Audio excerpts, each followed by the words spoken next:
यहाँ पे इस क्वेश्चन में तुम्हें बिल्कुल बेसिक से करना होगा। ठीक है, जो हमने लास्ट क्लास में इक्वेशन देखी थी उन इक्वेशन का यूज़ करके उन इक्वेशन को लिखो। अभी जो हमने अभी अभी भी रिवीजन भी किया। अच्छा, चार्ज की ज़रूरत पड़ेगी, म्यू वन पर चार्ज कितना होता है?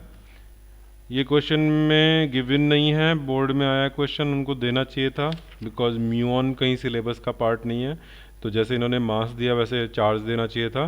ठीक है, तो charge on mu on Q on mu on is equals to minus E. ठीक है, यानी कि इलेक्ट्रॉन के ही इक्वल इसका चार्ज होता है।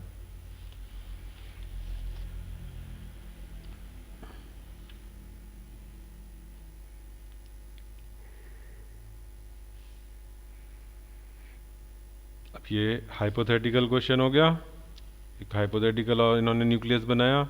तो अब इसमें जो चीज़ पूछी है इसके लिए बिल्कुल स्टार्टिंग से करो। पहले इक्वेशन बताओ, कौन बताएगा? प्रियांशु, प्रियांशु।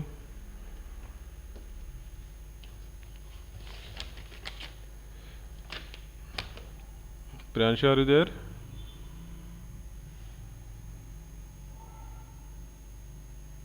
Yes sir. तो बताओ कैसे करें। इक्वेशन बोलो, क्या बनाई तुमने?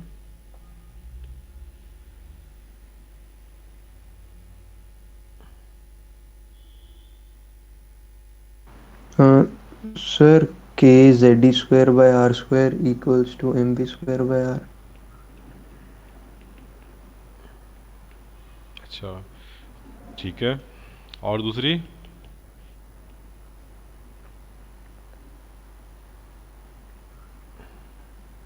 सेकंड बोलो। Sir M B R equals to N H by two pi. तो कुछ चेंज नहीं है, वही क्वेश्चन जो अभी हमने लिखी थी। ठीक है, बस क्या चेंज है कि ये जो m लिख रहे हैं ये किसका है? ये म्यूऑन का मास है। ठीक है, म्यूऑन का मास है ये, m के नीचे मैंने छोटा सा म्यू लिख दिया। ठीक है, और कोई चेंज तो नहीं है। चार्ज वही, तुमने जेड ई स्क्वायर किया तो जेड ई तो हो गया। अच्छा, यहाँ पे इन्होंने हाइड्रो प्रोटॉन दे रखा है तो जेड वन रख दो। ठीक है, नहीं तो जनरल बाद में जाके भी रख सकते हो। तो मैं अभी हटा देता हूँ यहाँ से जेड। ठीक है, अब और ग्राउंड स्टेट का बोला है कि फर्स्ट बोर रेडियस बोला है तो एन भी तुम्हारा वन हो जाएगा इस पर्टिकुलर क्वेश्चन में। ग्राउंड स्टेट एनर्जी बोली है तो इसके ये भी ground state means n equal to one हो गया। चाहो तो यहीं से एन भी हटा देते हैं, एन को भी वन कर दिया। ठीक है, हमें ये पर्टिकुलर क्वेश्चन सॉल्व करना है, बेटर है जितना कम से कम अननोन रहे। ठीक है, अच्छा ये एम के नीचे तो म्यू रहने दो, या अंडरस्टूड है एम कोई और एम तो है नहीं। ठीक है, तो चाहो तो मत रखो म्यू नीचे सब्सक्रिप्ट में, बस लिख दो m is mass of mu one, last में जाके रख देंगे। अच्छा, अब क्या करें? बोर्स रेडियस निकालने के लिए सॉल्व कर लें। देखो मैंने यहाँ पे राइट साइड में, हमें हमेशा स्टार्ट सॉल्व करेंगे तो क्या करना है, सबसे इजी वे अडॉप्ट करना है। सबसे इजी क्या होगा, यहाँ डिवाइड कर दें इनको। ठीक है, दिस ये अपॉन कर दो one, equation one divided by equation two. क्या आएगा राइट साइड में?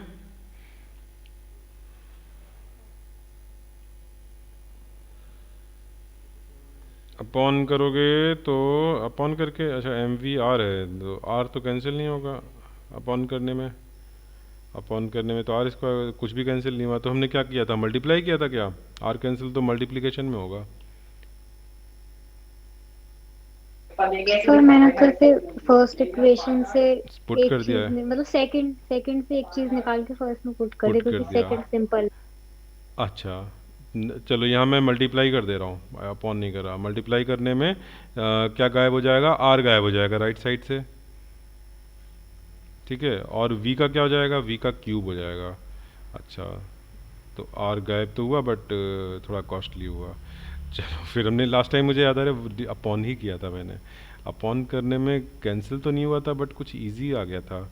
चलो, तो K E square by R square H upon two pi is equals to M M cancel, V का एक न्यूमरेटर में वी रह गया और अपॉन में आर स्क्वायर हो गया। आर स्क्वायर कैंसिल हो गया। अच्छा, ऐसे कैंसिल हुआ था, ओके। हाँ, ठीक है, तो ये वी तुम्हारा आ गया, कैंसिल आउट हो गया। और वी जी इक्वल्स टू क्या मिल गया, वी इज टू मिल गया के 2π/k⁻² ठीक है। अब ये v तुम r के निकालने के लिए इक्वेशन 2 में रख दो। इक्वेशन 2 से r = h/2πmv h/2πm और v की वैल्यू इन्वर्ट करके रखोगे तो h/2πke²। तो यहाँ से r हो गया h²/4π² mke²। ठीक है। अच्छा, अब इसमें m ये जो है ये म्यूऑन का है मास। अगर मैं ऐसा कर दूं कि 207 इंटू मास ऑफ इलेक्ट्रॉन कर दूं और न्यूमरेटर में क्या है, न्यूमरेटर में h² है, तो ये मेरा क्या रहा होगा, ये तुम्हें पता है कि ये जो ब्रैकेट में मैंने क्वांटिटी रखी है वो हमारी बोर रेडियस है। और बोर रेडियस कितने एंगस्ट्रॉम होती है, बोर रेडियस कितना एंगस्ट्रॉम होता है 0.529 0.53 कह दो, इतना प्रिसाइज की जरूरत नहीं है, 0.53 एंगस्ट्रॉम। ठीक है। तो ये जो अंदर वाला टर्म है उसमें क्योंकि मास इलेक्ट्रॉन का मैंने रख दिया तो ये हमारा 0.53 एंगस्ट्रॉम हमें पहले से पता है, 207 से डिवाइड कर दिया। ठीक है। अब अगर तुमको आर का ये एक्सप्रेशन याद होता जो ये हमारा आया था, अगर इलेक्ट्रॉन के लिए भी ऐसा ही था, बस वहाँ मास ऑफ इलेक्ट्रॉन था, ये अगर याद होता तो तुम क्या करते, तो सीधे देखते कि आर का मास से क्या रिलेशन है। यहाँ पर आर और मास में इनवर्स रिलेशन दिख रहा है, आर एंड दिस मास। ठीक है, इनवर्स रिलेशन है। तो आर प्रोपोर्शनल टू, अगर 1/m तुम्हें पता होता तो हम क्या करते, सीधे सीधे आर हमें म्यूऑन का चाहिए, म्यूऑन वाले एटम का, और आर इलेक्ट्रॉन वाले एटम का ये है, तो एम इनवर्स है तो इस तरह से हो जाएगा। तो आर म्यूऑन वाले का क्या हो जाएगा, ME/MP इंटू RE, ME1/207 और 0.53। ठीक है। अब लेकिन ये कि तुम इतना फॉर्मूला अगर याद रखना पॉसिबल हो तो ठीक है, मुझे तो नहीं लगता कि ये याद हो पाएगा। और केवल आर ही अकेला नहीं है, आर के साथ फिर वेलोसिटी का भी याद रखो, एनर्जी का भी याद रखो। एनर्जी का मैं फिर भी याद करा कहूँगा कि याद कर लो, क्योंकि वो बहुत ज़्यादा फ्रीक्वेंटली पूछा जाता है। ठीक है। बट रेडियस में अब तुम कर पाओ तो सही है, नहीं कर पाओ तो कोई बात नहीं। अब यहाँ पे अगर एम का पूछ लिया, मास में वेरिएशन करके पूछ लिया है, तो ये एच में भी पूछ सकते हैं, इलेक्ट्रॉन के चार्ज में भी पूछ सकते हैं। ठीक है। तो फिर उसकी कितनी लिमिट कहाँ तक याद करोगे, याद रह पाए तो बहुत अच्छा है, एग्ज़ाम में जाने से पहले 1 घंटे पहले याद कर पाओ अगर। ठीक है। लेकिन ऐसे 1 घंटे पहले से याद नहीं रहता है, तुम जब तक कि उसके 5-6 क्वेश्चन में उनको यूज़ नहीं कर लो। ठीक है। तो अल्टीमेटली क्या है, तुम इसको और कितना शॉर्टकट से कर सकते थे बिना याद करे हुए, कोई सोच सकते हो, बिना याद करे, बिना आर को पूरा एक्सटेंसिवली निकाले, हमने तो पूरा एक्सटेंसिवली निकाला है। ठीक है। तुम्हें ना तो फॉर्मूला याद है और ना तुमको एक्सटेंसिवली निकालने का टाइम है, क्या तुम बीच का कुछ कॉम्प्रोमाइजिंग वे निकाल सकते थे इस आर का एम पे डिपेंडेंस देखने के लिए कि ये इनवर्सली प्रोपोर्शनल होता है। सर हम क्या ऊपर की 2 इक्वेशन यूज करते हैं? हाँ, ऊपर की 2 इक्वेशन यूज करके हमें जितना चाहिए बस उतना देख सकते थे। इतने को देखने में हमें आर चाहिए, आर के लिए मुझे वी गायब करना पड़ेगा, तो वी गायब करने के लिए स्क्वायर करना पड़ेगा। वी को गायब करने के लिए सेकंड इक्वेशन को स्क्वायर करके डिवाइड करना पड़ेगा, उससे देख लो। ठीक है। तो यहाँ स्क्वायर कर दिया, ये स्क्वायर कर दिया, ये स्क्वायर कर दिया, कांस्टेंट को गायब कर दो, कांस्टेंट की हमें कोई ज़रूरत नहीं है। ठीक है। मास को बना रहने दो। तो इधर क्या हो गया, आर स्क्वायर को मुझे गायब नहीं करना है क्योंकि आर भी यहाँ पे प्रेजेंट है और आर हमें चाहिए। ठीक है। तो कांस्टेंट्स का कोई काम नहीं है। और क्या हुआ यहाँ पे, लेफ्ट साइड में जब रेशियो लोगे तो 1/r² आएगा। ठीक है। यहाँ से मैं लिख रहा हूँ। और राइट साइड में देखोगे तो m नीचे रह जाएगा एक, और v² कैंसिल हो गया है, और 1/r/r² 1/r³ हो गया। ठीक है। 1/r³ से क्या किया, इस r³ को ऊपर ले गए, तो यहाँ से क्या पता लगा, r प्रोपोर्शनल टू 1/m। ठीक है। तो ये कंप्रोमाइजिंग भी हो सकता था कि हमने पूरा एक्सटेंसिव काम नहीं किया, जितना चाहिए था उतने को देख लिया। ठीक है, समझ में आया। एग्जाम में टाइम सेविंग बहुत इंपॉर्टेंट होता है, लेकिन टाइम सेविंग से ज़्यादा ज़रूरी क्या चीज़ है, टाइम भले ही सेव नहीं हो लेकिन उससे ज़्यादा इंपॉर्टेंट क्या है, बोलो ज़रा, तुम लोग के माइंड में प्रायोरिटी लिस्ट अपनी रेडी है कि नहीं? हाँ, सर क्या?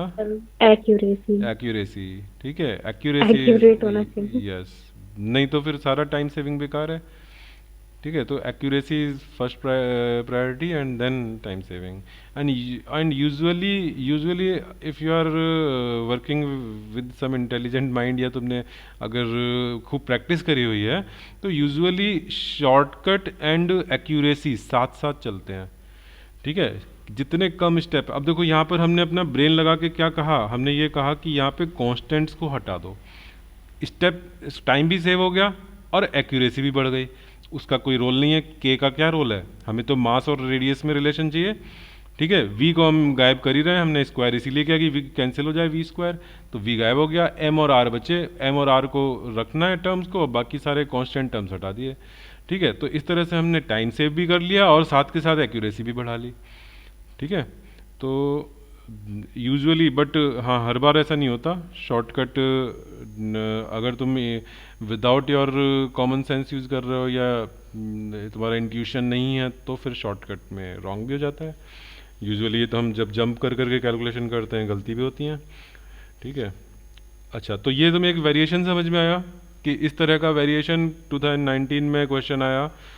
जो लोग रट के गए होंगे फॉर्मूले, उन लोगों को नहीं समझ में आया होगा कि ये क्या हो गया, ये तो चेंज ही कर दिया, हाइड्रोजन एटम से अलग कर दिया।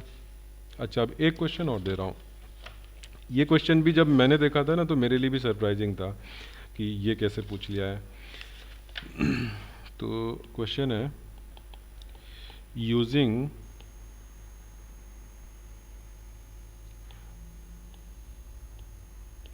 मॉडल ऑफ एटम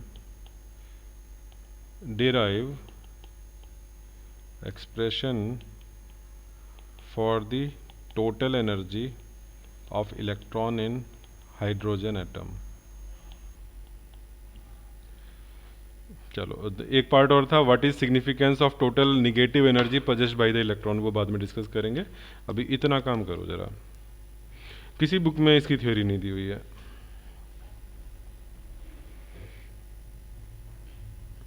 सर ये अभी पिछले साल आया था। ये 14 में आया, लेकिन कॉमन सेंस से कर सकते हो। ठीक है, डरो नहीं कि थ्योरी नहीं दी है किसी बुक में। ठीक है, लेकिन कॉमन सेंस से कर सकते हो।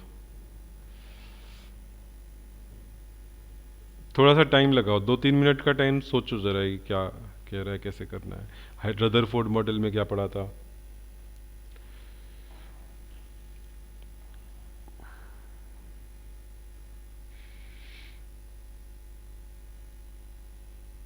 ये तुमने पढ़ लिया हो तो मैं जरा स्क्रीन हटा दूं?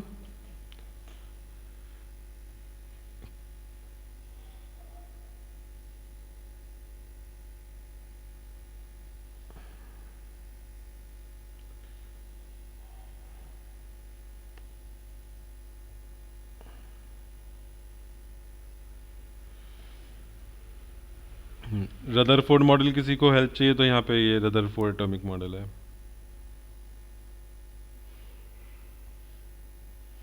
अच्छा, इसमें इन्होंने पूरा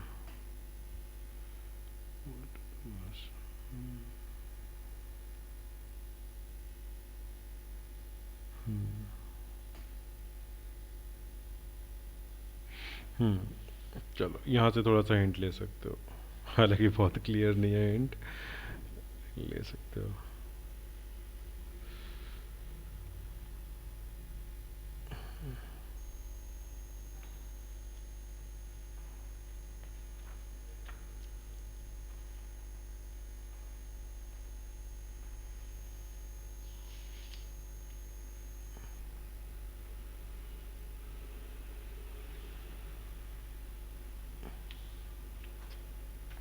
सर हम इसमें से क्या क्या कॉन्स्टेंट्स यूज कर सकते हैं?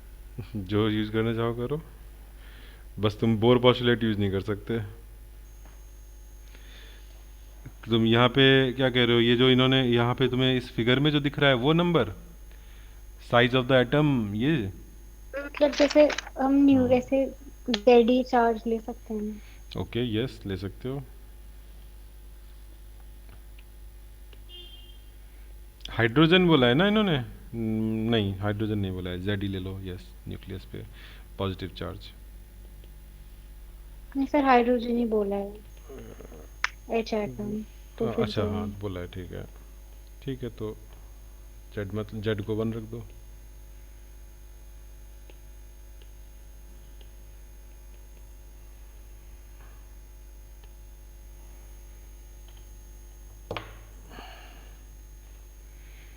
और सर रेडियस आर कोई मतलब मान ले अपने आप को। अब यही प्रॉब्लम थी, मैंने जब ये देखा तो मुझे लगा कि ये जब बोर पोस्टुलेट यूज नहीं करेंगे तो फिर एक ही इक्वेशन रह जाएगी, फिर क्या करें। अभी क्वेश्चन में मेंशन नहीं है कि हम किसके टर्म्स में दे सकते हैं, तो थोड़ा सा बैडली फॉर्मुलेटेड ये क्वेश्चन है। तो अब तुम्हारे पास, अगर तुमको ये क्लैरिटी हो गई कि यहाँ पर हमारे पास एक इन्फॉर्मेशन तो कम हो गई, बोर पोस्टुलेट जो एंगुलर मोमेंटम वाला है वो यूज़ नहीं कर सकते, तो फिर अब तुम्हें वी और आर में किसी एक चीज़ को गिवन मानना पड़ेगा। ठीक है, बस यही है कि इसमें ये चीज़ एग्ज़ाम में बच्चे को सोच पाना ये तो बड़ा मतलब आर्बिट्री चीज़ है कि तुम किस चीज़ को नोन लेके चलो, वेलोसिटी नोन लेके चलेंगे, रेडियस लेके चलें। तो थोड़ा सा अगर सोचो कॉमन सेंस, तो वेलोसिटी के बजाय रेडियस तुम्हें ज़्यादा कन्विंसिंग लगेगा कि हम रेडियस के टर्म्स में निकाल दें। ठीक है, और रदरफोर्ड ने तो कुछ बोला नहीं था कि फिक्स्ड रेडियस के ऑर्बिट्स होते हैं, स्टेबल ऑर्बिट, ऐसा कुछ रदरफोर्ड ने तो बोला नहीं था। तो ले लो एक। अच्छा, अभी तुमको मैंने जो दिखाया था उसमें तुमने नोट किया कि कौन सा पॉइंट हमारा काम आएगा? इसमें बताओ 1 2 3 में कौन सा पॉइंट हमें काम आएगा?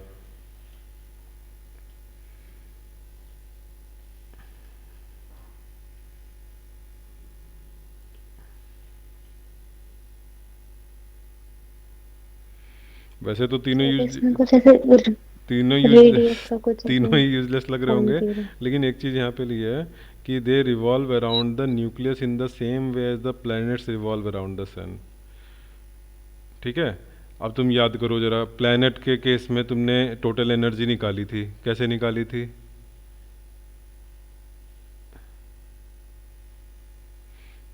प्लैनेट के केस में तुमने kinetic energy, potential energy and total energy gravitation में निकाली हुई है। मान लो कि ये सन है, ठीक है, मास ऑफ सन, ये अर्थ है। प्लैनेटरी मोशन में तुमने kinetic energy, potential energy, total energy निकाली थी, वो निकाल दो, बताओ कैसे निकाली थी। ठीक है, तो रदरफोर्ड का यही पॉइंट बस कि प्लैनेटरी मॉडल लगाना है। ठीक है, जो प्लैनेट में किया था, प्लैनेट में तुमने क्या वेलोसिटी के टर्म्स में टोटल एनर्जी निकाली थी या रेडियस के टर्म्स में निकाली थी? अब इसको प्लैनेट मान करके चलो।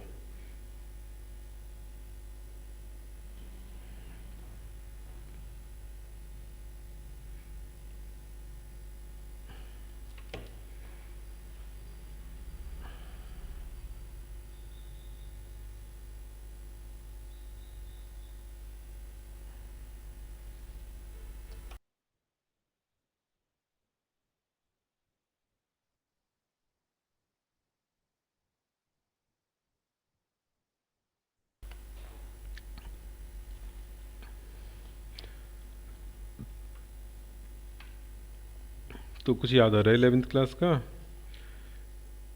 नहीं भी याद आ रहा हो तो भी कोई बात नहीं है, अभी अभी तुमने रदरफोर्ड में कर रखा है, ऐसा भी नहीं बिल्कुल सब कुछ गायब है। तो प्रियांशु, शांतनु, प्लेनेट में काइनेटिक, पोटेंशियल, टोटल एनर्जी कुछ याद आ रहा है? सर काइनेटिक और पोटेंशियल एनर्जी को इक्वेट कर दें। अच्छा, इक्वल होती है काइनेटिक और पोटेंशियल? इक्वेट कर दें, ऐसा क्यों कहा तुमने? सर बस लगा। सर इक्वल होती हैं। वर्क डन टाइप का कुछ। हम्म यहाँ पे तुम्हारे पास क्या रिलेशन अवेलेबल है, जा सोचो। तुम स्टार्टिंग कहाँ से कर सकते हो? कुछ तो इक्वेशन लिखनी पड़ेगी, समथिंग इक्वल टू समथिंग। तो प्लेनेट में पहला क्या इक्वेशन तुम्हारे पास अवेलेबल है? प्लेनेट कैसा मोशन कर रहा है?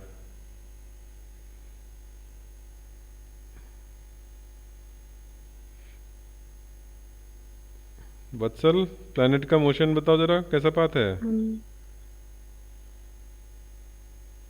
हम्म Vatsal, are you there? Yash? Yes sir. हाँ हाँ, बोलो तो कौन सा पाथ है? सर्कुलर पाथ है भाई, इतना सोचने में प्रॉब्लम है? हाँ, जब मैं कोई पाथ नहीं बोल रहा हूँ तो ऑब्वियस सर्कुलर है। तो mv²/r इक्वल टू, ग्रेविटेशन वाले में क्या फॉर्मूला लगता है? डायरेक्ट वाला बोल रहे थे तो मुझे लगा इलेक्ट्रिकल होगा, तो हाँ, उसमें जी थोड़ा एम एम, कंफ्यूज हो गया था। हाँ GMM/r² होता है, बट हम अब वापस रदरफोर्ड पे आते हैं। रदरफोर्ड में क्या होगा? ke², ठीक है, Z1 ले लिया है, अपॉन r²। ठीक है, ये तुम्हारे पास अवेलेबल है। Bohr postulate mvr equal to NH/2π नहीं है अवेलेबल। केवल इस इक्वेशन का यूज करके मुझे kinetic energy, potential energy, total energy लिखना है। क्या करोगे? काइनेटिक एनर्जी बताओ इस इक्वेशन से, दिख रहा है क्या आएगा? mv² तुम्हें दिख रहा है, तो हाफ mv² क्या होगा?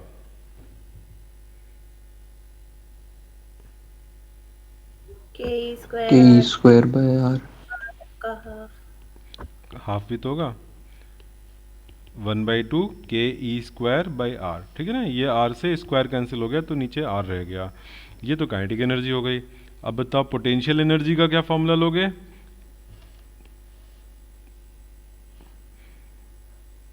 Potential energy, electrostatic potential energy. Sir के e² हम्म, r। ke-E-R ऐसा होता है ना, KQ1 Q2/R, electrostatic potential energy. तो ये लगा दोगे तो क्या बनेगा? -ke²/r। ठीक है, माइनस नहीं भूल जाना, अभी शिव का तुमने बोला उसमें माइनस नहीं बोला था। ठीक है, तो नेगेटिव पोटेंशियल एनर्जी है। ठीक, अब टोटल एनर्जी क्या होगी? दोनों को ऐड कर दो। दोनों को ऐड करोगे तो क्या मिलेगा? -12 ke²/r। ठीक है, ये आ गया, बस यही पूछा था इसमें। तुम टोटल एनर्जी पूछी थी, वो काइनेटिक पोटेंशियल निकालने के बाद ही आ पाएगी टोटल। तो ये क्वेश्चन का आंसर हो गया कि total energy is -12 ke²/r। Now interpret what is the meaning of negative total energy.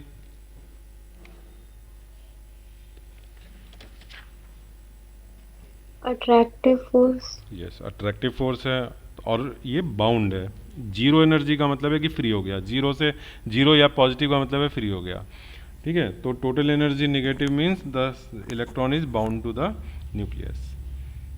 ठीक है, negative total energy implies electron is bound with the nucleus. ठीक है, तो ये क्वेश्चन आया हुआ है। अब मैं ज़रा, अब वापस हम लोग अपनी थ्योरी पर आ जाते हैं। थोड़ा सा प्रैक्टिस करा दिया जो पिछली क्लास में मैंने थ्योरी कराई थी उस पर। ठीक है, अब आगे बढ़ते हैं। किसी को कुछ पूछना है इसमें? कोई चीज़ क्लियर नहीं हुई हो? Myra, do you want to ask something? नहीं सर। ओके, नेक्स्ट हम लोग कर रहे हैं अब बोर मॉडल में हम स्पेक्ट्रम पर आएंगे। तो पहले ज़रा ये बता दूं स्पेक्ट्रम होता क्या है। ठीक है, सर एक डाउट था। हाँ बोलो। सर रदरफोर्ड के मॉडल की वो जो लिमिटेशन होती थी कि हम्म, मतलब एटम, वो इलेक्ट्रॉन जो होगा वो एक्सेलरेट करते करते न्यूक्लियस में हाँ गिर जाएगा। हाँ हाँ, तो उसको अगर हम देखें तो वो जब गिर रहा है न्यूक्लियस में आकर, तो वो एट द कॉस्ट ऑफ उसकी पोटेंशियल एनर्जी है। तो हम पोटेंशियल एनर्जी और काइनेटिक एनर्जी इक्वल नहीं कह सकते हैं। तुमने तो बहुत सारी चीज़ें कंफ्यूज कर दिया। अगर मान लो तुम बात कर रहे हो कि इलेक्ट्रोमैग्नेटिक रेडिएशन, अगर कोई एक्सेलरेटेड इलेक्ट्रॉन होता है या चार्ज होता है तो वो इलेक्ट्रोमैग्नेटिक रेडिएशन एमिट करता है, और उस केस में एनर्जी वो at the cost of its own energy जाएगी। ठीक है, वो ओन एनर्जी काइनेटिक एनर्जी हो सकती है, पोटेंशियल एनर्जी हो सकती है, लेकिन यहाँ पे तो निगेटिव पोटेंशियल एनर्जी है इसकी। ठीक है, तो काइनेटिक एनर्जी पॉजिटिव है, वो रिड्यूस होगी। काइनेटिक एनर्जी रिड्यूस होने से, वेलोसिटी कम होने से उसका रेडियस कम होता जाएगा, और फाइनली वो फॉल कर जाएगा न्यूक्लियस में। ठीक है, न्यूक्लियस से आके पॉजिटिव नेगेटिव चार्जेस हैं तो हो जाएगा, अटैच हो जाएगा। तो अब इसमें तुमने ये कैसे कहा कि इससे ये पता लग रहा है कि काइनेटिक इक्वल टू पोटेंशियल। मैं इतना कह सकता हूँ कि जो काइनेटिक एनर्जी में लॉस हुआ, डेल्टा के जो लॉस हुआ, वो एमिटेड इलेक्ट्रोमैग्नेटिक एनर्जी के इक्वल होगा। ठीक है, एमिटेड इलेक्ट्रोमैग्नेटिक वेव के फॉर्म में जो एनर्जी है उसके इक्वल होगा। ठीक है, और इसमें मान लो कि हम पोटेंशियल एनर्जी भी सपोज चेंज हो रही है तो डेल्टा पी और ऐड कर लो इसमें। Change in kinetic energy and change in potential energy का जो नेट होगा वो एमिटेड ईएम एनर्जी के इक्वल होगा। ठीक है, अब इसमें kinetic energy equal to potential energy कहाँ से पता लग रहा है? सॉरी सर, मैंने कुछ और सोच लिया था। ओके, अच्छा अब देखो स्पेक्ट्रम हम लोग बात करेंगे तो थोड़ा पता होना चाहिए स्पेक्ट्रम होता क्या है। तो स्पेक्ट्रम कुछ नहीं होता, बहुत सिंपल सी चीज़ है कि जिस गैस का तुम्हें स्पेक्ट्रम चाहिए होता है, दो तरह के स्पेक्ट्रम होते हैं, एमिशन एंड एब्जॉर्प्शन। ठीक है, तो यहाँ पे एग्जांपल जो दिया है उसमें एमिशन स्पेक्ट्रा दिया है। तो इसमें हमारा ये जो सबसे पहले जो ये वायलेट कलर की जो चैम्बर है, दैट इसमें क्या हुआ है, वो गैस है जिसका कि हमें स्पेक्ट्रम ऑब्टेन करना है। ठीक है, और यहाँ पे गैस डिस्चार्ज ट्यूब, तुम लोगों ने केमिस्ट्री में वो पढ़ा होगा जब डिस्कवरी ऑफ प्रोटॉन और इलेक्ट्रॉन वाला जो वो एक्सपेरिमेंट है, तो वो उसमें हम क्या करते हैं, एक बहुत लो प्रेशर पर हम ये गैस फिल करते हैं और उसमें वेरी हाई वोल्टेज का डिस्चार्ज कराते हैं। तो वो काम यहाँ पे किया है। तो इस हाइड्रोजन उस डिस्चार्ज से क्या होगा कि जब तुम हाई वोल्टेज की इलेक्ट्रिसिटी पास कराओगे तो उसमें इलेक्ट्रॉन क्रॉस करेंगे, इनफैक्ट वो गैस आयनाइज हो जाएगी। तो उसमें जो इलेक्ट्रॉन है वो हाइड्रोजन के एटम के इलेक्ट्रॉन एक्साइट होकर के हाई ऑर्बिट में जाएंगे और फिर लौट के आएंगे तो फिर वो इलेक्ट्रोमैग्नेटिक वेव एमिट करेंगे। इलेक्ट्रोमैग्नेटिक वेव का क्या मतलब है? हो सकता है कि वो विजिबल लाइट में हो तो विबग्योर, हो सकता है कि यूवी रेज में हो सकता है इंफ्रारेड हो। तो जो भी इलेक्ट्रोमैग्नेटिक स्पेक्ट्रम होता है उसके वो कंपोनेंट्स वहाँ पे वो एमिट करेंगे, एनर्जी एमिट करेंगे। वो जो एनर्जी एमिट हो रही है उसको हमने स्लिट के थ्रू पास कराया जिससे कि एक फाइन बीम मिल जाए। उस फाइन बीम को हमने प्रिज्म के थ्रू पास कराया। प्रिज्म के थ्रू क्योंकि उसमें मल्टीपल वेवलेंथ होंगे तो प्रिज्म हर एक वेवलेंथ को अलग अलग एंगल पर डिस्पर्स कर देगा। फिर फाइनली स्क्रीन पर हम देख लेंगे, अगर विजिबल है तो आंखों से दिख जाएगा, अगर उसमें हमें और भी स्पेक्ट्रम में कंपोनेंट हैं जो आंखों से नहीं दिखेंगे तो स्क्रीन ऐसी हो जो कि उस चीज़ को रीड कर पाए। ठीक है, स्क्रीन सेंसिटिव टू आईआर होगा या यूवी रे होगा तो वो वहाँ पर उसमें रिकॉर्ड हो जाएगा। तो इस तरह से ये जो स्क्रीन पर हमें मिला उसको हम स्पेक्ट्रा बोलते हैं। ठीक है, स्पेक्ट्रम का प्लूरल फॉर्म स्पेक्ट्रा। ठीक है, तो ये हमारा हाइड्रोजन एमिशन स्पेक्ट्रम की बात हो गई। अगर मान लो मैं कहूँ कि एब्जॉर्प्शन स्पेक्ट्रम चाहिए तो उसमें क्या होता है?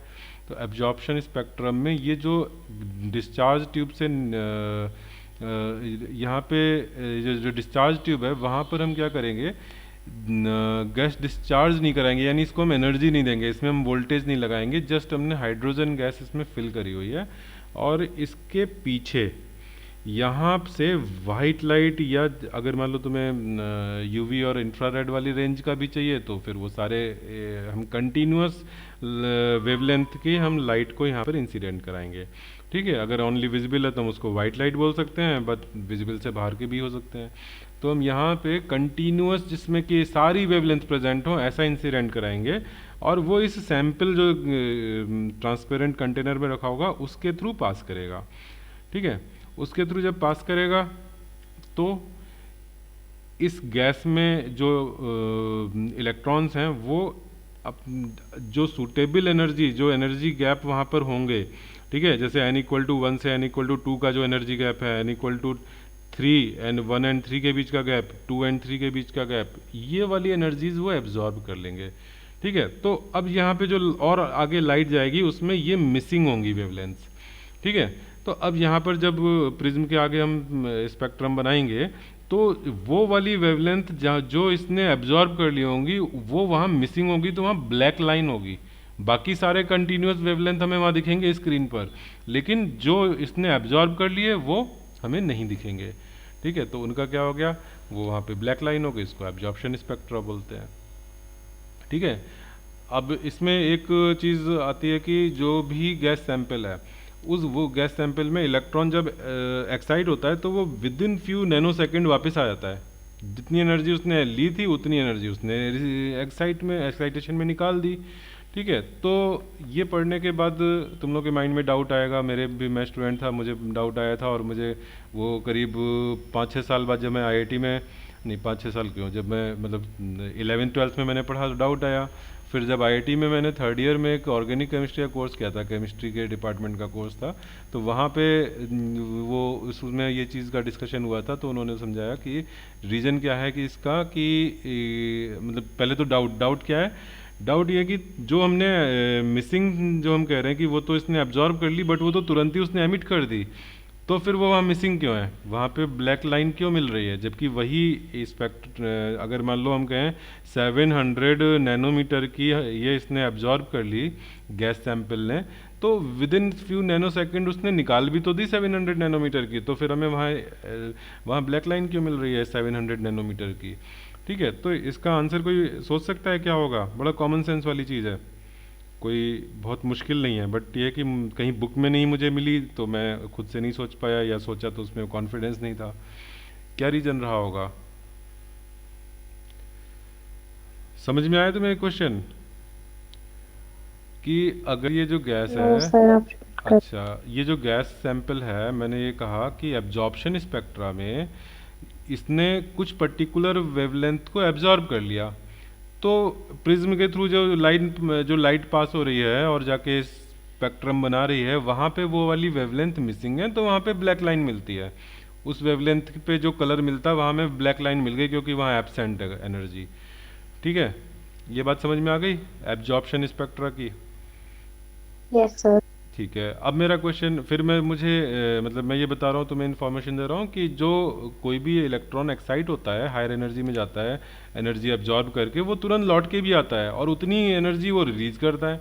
अगर उसने 700 नैनोमीटर की वेवलेंथ रिसीव करी है, एब्जॉर्ब करी है, तो वो मिसिंग हो गई सैंपल में से, लेकिन फिर उसने तुरंत एमिट भी कर दी 700 की, तो फिर वो मिसिंग कहाँ हुई, फिर तो वह मिलनी चाहिए स्क्रीन के स्पेक्ट्रम में, तो वहाँ पे ब्लैक क्यों मिलता है। सर ब्लैक तो तब मिलता है जब सारे के सारे एब्जॉर्ब हो जाती है। सारी की सारी एब्जॉर्ब, लेकिन इलेक्ट्रॉन जब एब्जॉर्ब करके हायर स्टेट में जाता है, एक्साइटेड स्टेट में, तो उसमें स्टेबल नहीं रहता है, वो फ्यू नैनो सेकेंड में लौट के आता है ग्राउंड स्टेट पे, और जितनी एनर्जी एब्जॉर्ब किया उतनी एनर्जी वो वापस रिलीज कर रहा है, तो परमानेंटली एब्जॉर्ब नहीं हो वापस रही। है तो फिर वाइट होना चाहिए था, वाइट क्योंकि अगर एमिट कर रहा है वापस तो। हाँ, तो प्रिज्म ने उसको स्प्लिट कर दिया वाइट को, तो उसमें फिर सारी मिल जानी चाहिए हमें स्पेक्ट्रम में। प्रिज्म नहीं होगा तो वाइट होगा, यस, लेकिन जहाँ प्रिज्म है तो प्रिज्म ने तो सारे कलर स्प्लिट कर दिए हैं, तो उसमें वो वाला कलर भी वापस प्रेजेंट हो जाना चाहिए, वहाँ ब्लैक लाइन क्यों आ रही है। चलो, उसका आंसर ये है कि जो एमिशन होता है, जो मैंने अभी तुम्हें बताया कि वो वापस जब इलेक्ट्रॉन लौट के आएगा और एमिट करेगा, तो वो किसी पर्टिकुलर डायरेक्शन में नहीं होता, वो इन ऑल डायरेक्शन हो रहा है। ठीक है, जबकि हमने जो इंसिडेंट कराई थी वाइट लाइट, वो एक पर्टिकुलर डायरेक्शन में थी। ठीक है, तो वो एक पर्टिकुलर डायरेक्शन में एनर्जी आ रही थी और आगे प्रिज्म में होके जा रही है, लेकिन जो इलेक्ट्रॉन वापस लौट करके ग्राउंड स्टेट में आने में एमिट कर रहा है, वो ऑल डायरेक्शन में है, तो उसका बहुत छोटा सा फ्रैक्शन है जो कि हमारी इस स्लिट की डायरेक्शन में गया। ठीक है, और वो छोटा सा फ्रैक्शन वहाँ पहुँच रहा है स्क्रीन पे पहुँच के वो लाइन भी बना रहा है, लेकिन वो क्योंकि इतना छोटा टाइनी फ्रैक्शन है कि वो तुम्हें अदर इंटेंसिटीज के कंपैरिजन में ब्लैक दिख रहा है। ठीक है, वो पहुंच रहा है लेकिन वो इंटेंसिटी बहुत कम है, क्योंकि 360 डिग्री हो, या अगर तुम 3 डायमेंशनल में सोचो कि हर डायरेक्शन में निकल रहा है। ठीक है, जो कि हम स्टेरेडियन के टर्म्स में 4 पाई स्टेरेडियन बोलते हैं। ठीक है, 2D में तुम एंगल बोलते हो तो वहाँ 360 डिग्री पूरे को बोलते हो जब कंप्लीट कवर करे। सॉलिड एंगल में हम 4 पाई स्टेरेडियन बोलते हैं, तो 4 पाई स्टेरेडियन में पूरा डिस्ट्रीब्यूट हो रहा है, उसका कितना छोटा सा फ्रैक्शन इस स्लिट के थ्रू प्रिज्म से होते हुए स्क्रीन पे पहुंचेगा। ठीक है, दिस इज द रीजन। चलो, अच्छा, थोड़ा सा हम लोग डाइवर्ट हो गए थे, अब लौट के हम लोग अपने लाइन पर आते हैं।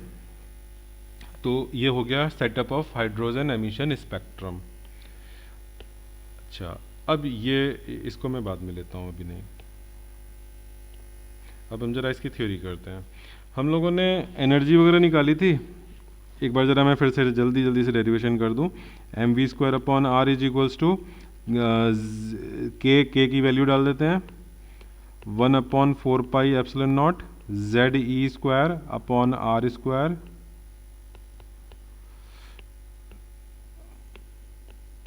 और नीचे हमारे पास था m v r is equals to N h upon 2 pi. ठीक है, मुझे टोटल एनर्जी पे पहुंचना है, उसके आगे हम फिर नॉर्मली धीमे धीमे करेंगे।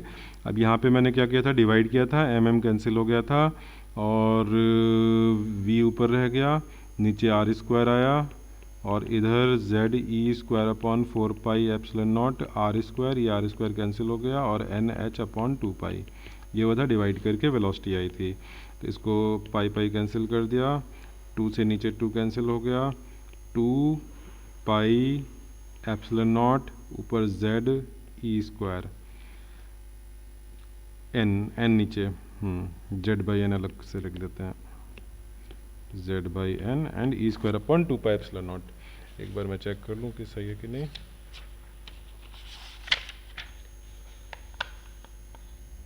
टू पाई, अच्छा इन्होंने के टर्म्स में लिख रखा है, चलो कोई बात नहीं है।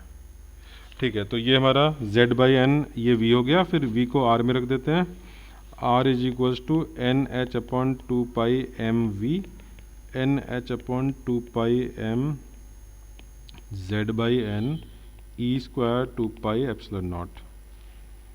तो r इज इक्वल्स टू आ गया n square by z, 2 pi cancel, epsilon naught h upon m e square, n square हो गया, h हो गया, एप्सिलॉन नॉट हो गया, नीचे एम ई स्क्वायर। ठीक है, ये r का फॉर्मूला आया, ये v का फॉर्मूला आया, बीच में से इसको हटा देते हैं।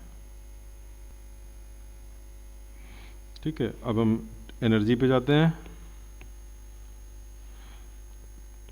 अच्छा, तुम लोग को भी याद है हमने डिराइव किया था, तो जो एनर्जी आई थी, चलो मैं पूरे से फिर से डिराइव कर देता हूँ। काइनेटिक एनर्जी के लिए क्या करना है, हाफ एम वी स्क्वायर। ठीक है, तो m बाई 2 वी स्क्वायर करोगे तो Z square by N square और E to the power 4 upon 4 pi square epsilon not square, यानी यहाँ पे हो गया Z square by N square M E to the power 4 upon 8, 2 into 4 8 हो गया, pi square epsilon not square. ठीक है, कोई दिक्कत तो नहीं है? तुम लोग अपने हाथ से किया हुआ है इसलिए मैं जल्दी जल्दी कर रहा हूँ, लास्ट टाइम सबने किया था। Potential energy 1/4 pi epsilon not Q1 Q2, तो जेड ई स्क्वायर, एक निगेटिव चार्ज है तो निगेटिव आ गया, अपॉन आर, आर की वैल्यू डाल देते हैं -1/4 पाई एप्सिलॉन नॉट, या आर इसी में डाल देते हैं, यहीं पर आर की वैल्यू डाल दो, आर की value n square by z epsilon not h और ऊपर एम ई स्क्वायर। तो यहाँ से क्या बन गया, ये बन गया Z square upon n square, ऊपर बन गया m E to the power 4 upon नीचे आया 4 पाई, कहीं कैंसिल नहीं हो रहा है, 4 pi epsilon not square H, हाँ ऊपर वी वाले में मैंने एच कहीं मिस कर दिया है, वेलोसिटी वाले में एच होना चाहिए था,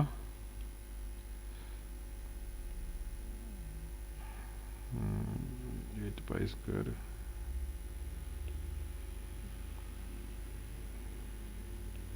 थोड़ा सा मिसमैच हो रहा है। काइनेटिक एनर्जी में 8 पाई स्क्वायर आया है, यहाँ नीचे पाई स्क्वायर क्यों नहीं आया, एक बार मैं चेक कर लेता हूँ जरा बुक से।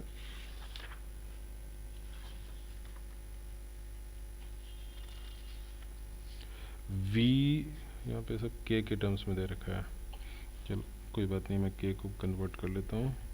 2 पाई के दे रखा है तो 4 पाई एप्सिलॉन नॉट हो गया, जेड ई square upon N H, Z N को ज़रा हटा दो, ये वेलोसिटी का है, तो बना E square upon 2 epsilon not H.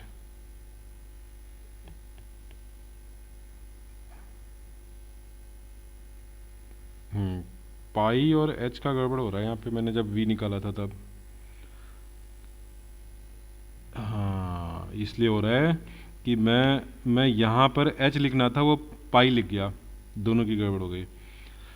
ठीक है, यहाँ पर एन एच था, एन एच को कॉपी करने में गड़बड़ी हो गई, मैंने एन पाई कर दिया।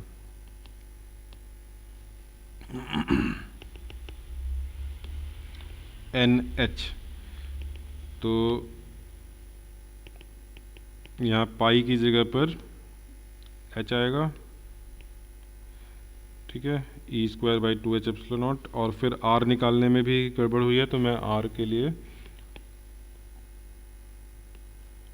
r का है n square H square upon 4 pi square m upon 4 pi epsilon not z E square. तो 4 पाई स्क्वायर है, तो ये कैंसिल होकर के एक पाई रह गया यहाँ पर, ठीक है। तो r के फॉर्मूले में h स्क्वायर ऊपर हो गया और नीचे आ गया एम ई स्क्वायर और एक पाई और आ गया।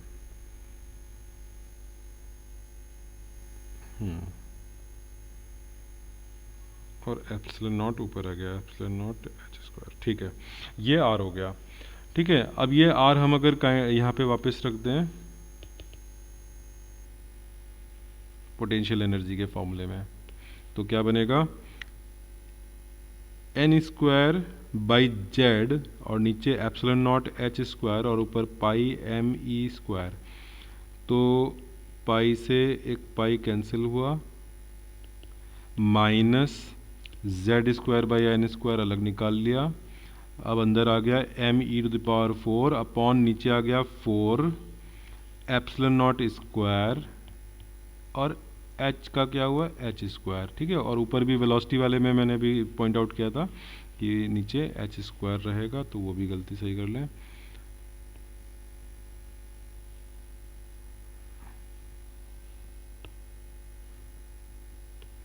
Half M V square M by 2 V square is Z square by N square E to the power 4 upon 4 H square epsilon not square. तो Z square by N square के अंदर क्या रहेगा, M E to the power 4 upon 2 into 4 8 epsilon not square H square. देखो अब देखो दोनों term dimensionally correct हो गए, सेम हो गए, ठीक है। मुझे यहाँ पे मिसमैच से पता लग गया कि मेरा कहीं गलती हुई है। फिर टोटल एनर्जी के लिए क्या करना है देखो दोनों में कितना फ़र्क है। अगर मैं कहूँ कि काइनेटिक एनर्जी को मैं ले लूँ ई नॉट, तो बताओ पोटेंशियल एनर्जी कितने ई नॉट होगा,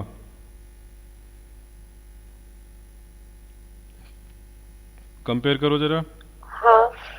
नो, नीचे 4 है, पोटेंशियल एनर्जी को के का हाफ कर Two. दोगे 16 हो जाएगा, तो 2 2 ई नॉट। तो टोटल एनर्जी कितना हो जाएगा, टोटल एनर्जी क्या हो जाएगा, माइनस ए नॉट। बट तुमने तो 2 ई नॉट पॉजिटिव कहा है, निगेटिव कहाँ बोला तुमने, तो माइनस बोलो, ठीक है। हाँ पर वो तो नेगेटिव है। हाँ, चलो total energy minus E not आ गया।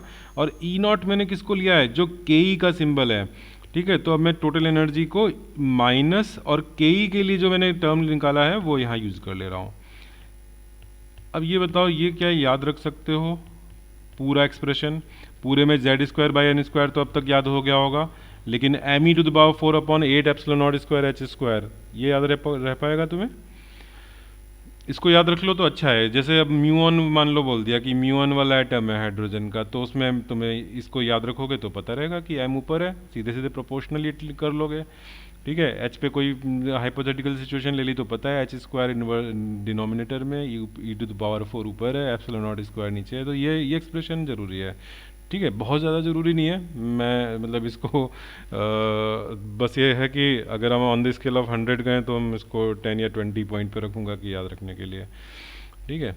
मैं अभी इनफैक्ट मैं और भी तुम्हें सिंपल कराऊंगा कि बस एक बहुत ही सिंपल सी चीज़ है जो याद रखना है, अदरवाइज और कुछ ज़रूरत नहीं है। टोटल एनर्जी समझ में आ गई तुम लोगों को, डेरिवेशन का भले ही स्टेप बाय स्टेप तुम रटा हुआ नहीं हो, फाइनल एक्सप्रेशन रटी हुई नहीं है, लेकिन डिराइव कर सकते हो कि नहीं, ठीक है। और हड़बड़ी में नहीं करना, नहीं तो मेरी तरह गड़बड़ी हो जाएगी, ठीक है। तो हड़बड़ी नहीं करनी है, आराम से क्लिक करके करना है, ठीक है। नेक्स्ट एक बार फिर से ज़रा बता दो, ज़रा टोटल एनर्जी का क्या एक्सप्रेशन आया था, कोई बोलेगा, minus z square by N square, आगे आगे m E to the power 4 upon 8 epsilon square H square. Compare कर लेते हैं जरा, मुझे याद रहा कि नहीं याद रहा, हाँ यही था, ठीक है। ठीक है, ये टोटल एनर्जी सर आ आप ये गई। क्लास रिकॉर्ड कर रहे हैं? हाँ हाँ कर रहा हूँ। ठीक है, टोटल एनर्जी हो गई और इसको मैं अब सिंबल दूंगा ई एन। ठीक है, this is total energy e n. अच्छा, अब ये जो वैल्यू है, ये जो टर्म है, इस टर्म की वैल्यू जैसे हमने बोर रेडियस बताया, ठीक है, वी नॉट वेलोसिटी में बताया था कांस्टेंट, वैसे इसकी भी एक बड़ी अच्छी सी वैल्यू है, तुम लोगों को सबको याद होगी वो 13.6 EV। पता है सबको? 13.6 EV सुना हुआ है? नहीं सुना है? Yes sir. अच्छा, 11th क्लास में शायद किया होगा, नहीं तो नहीं सुना तो कोई बात नहीं, अब तो ऐसा होगा कि ये नंबर कभी हाँ सर भूलोगे किया नहीं। है। हाँ, ये कभी भूलोगे नहीं ये नंबर। तो 13.6 क्या चीज़ है, जरा इसका फिजिकल इंटरप्रिटेशन बताओ, जैसे हमने बोर रेडियस का किया था वैसे। मैं कहूँ कि ई में की वैल्यू -13.6 EV कब आएगी?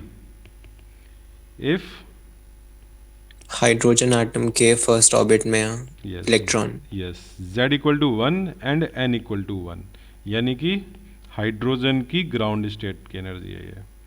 ठीक है, तो it is first orbit of hydrogen atom. अच्छा, इसको मैं ग्राउंड स्टेट क्यों बोल रहा हूँ कि हाइड्रोजन में एक ही इलेक्ट्रॉन है और वो ग्राउंड अनएक्साइटेड वे में कहाँ रहना है उसको, n इक्वल टू 1 में रहना है। तो दिस इज हाइड्रोजन एटम की ग्राउंड स्टेट एनर्जी। ठीक है, और वैसे ये देखा जाए तो तुम इलेक्ट्रॉन की भी कह सकते हो कि वो इलेक्ट्रॉन की एनर्जी है, इलेक्ट्रॉन जिस ऑर्बिट में है उस ऑर्बिट की एनर्जी है। ठीक है, तो ये इंटरचेंजेबली यूज होता है कि हमने हाइड्रोजन की एनर्जी बोल दी, चाहे इलेक्ट्रॉन की बोल दी, या उस ग्राउंड स्टेट एनर्जी लेवल की एनर्जी बोल दी। ठीक है, ये नंबर समझ में आ गया। अब तुमको अगर मैं बोलूँ कि बताओ n इक्वल टू 1 जो है हमारा लेवल, मैं ये नंबर, ये तुमको याद हो गया अब, e n is equal to, ये फॉर्मूला याद हो गया, इसका मैं यूज़ करूँगा अब। अब मेरी ग्राउंड स्टेट पर एनर्जी है n इक्वल टू 1 पर, मैं n इधर लिख देता हूँ, n इक्वल टू 1 पर E1। ठीक है, कितना, n इक्वल टू 1 रखा, z इक्वल टू 1 रखा, तो -13.6 EV। ठीक है, अब मुझे बताओ कि सेकंड लेवल पर एनर्जी क्या आएगी, सेकंड n इक्वल टू 2 पर। और थोड़ा सा अगर मैं एनर्जी को थोड़ा सा स्केल के अकॉर्डिंग बनाने की कोशिश करूं तो कुछ ऐसा होगा, n इक्वल टू 2 पर बताओ E2 क्या होगा, और सब कुछ फॉर हाइड्रोजन एटम है, यानी Z तो परमानेंटली 1 है, n इक्वल टू 2 कर दिया। 3.4। कैसे आया? सर मेरे को ना वैल्यू याद है वैसे तो। अच्छा 11th। अच्छा, मैम ने याद कराई थी। तो ई एन का हमारा फॉर्मूला क्या बना हुआ है, ई एन का फॉर्मूला क्या बना हुआ है, -z²/n² 13.6। ठीक है, अब मैं तुमसे कह रहा हूँ n इक्वल टू 2 पे निकालो और z हमारा वो 1 रखा हुआ है, तो 13.6 अपॉन n² करोगे ना, -13.6 अपॉन 2², डिनोमिनेटर में 2 का डाल दिया, n इक्वल टू, तो ये कितना आ गया, -3 कितना बताया, 4 EV। ठीक है, -3.4 हो गया। फिर उसके ऊपर आ जाओ, n इक्वल टू 3 पर, E3 इक्वल टू -13.6 अपॉन 3², 9 से डिवाइड करोगे तो ये आएगा -1.51। ठीक है, EV में सारी एनर्जी। अच्छा, ये गैप देखो मैंने कैसे किया, 13.6 से 3.4 पर जाने के लिए कितना गैप है, जरा ये डेल्टा ई निकालो 1 और 2 के बीच में। 13.6 3.4 कितना आएगा, 10.2 EV का गैप। ऊपर बताओ जरा, 1.5 ले लो उसको, 1.51 की जगह 1.5 लेके बताओ जरा डिफरेंस कितना आ रहा है, 3.4 एंड 1.5 का 1.9। 1.9 EV। ठीक है, फिर अब n इक्वल टू 4 पर आ जाओ,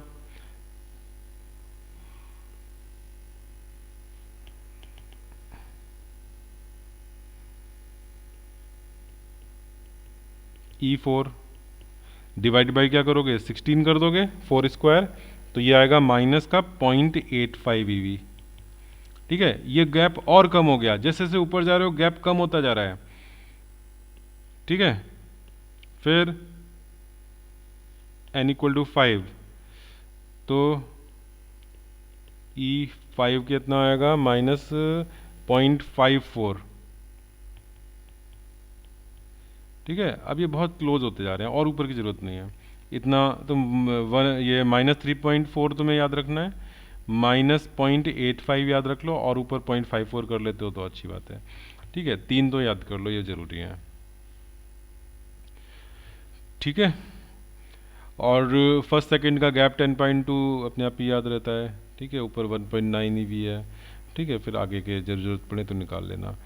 अब बड़ा कॉमन सेंस है, देखो अगर मैं कहूँ कि बताओ फर्स्ट एक इलेक्ट्रॉन हमें फर्स्ट से सेकंड पे ले जाने के लिए कितनी एनर्जी का फोटोन चाहिए, जल्दी से बोलो कितनी एनर्जी का फोटोन चाहिए जो कि इलेक्ट्रॉन को एक्साइट करा दे 1 से 2 के लिए।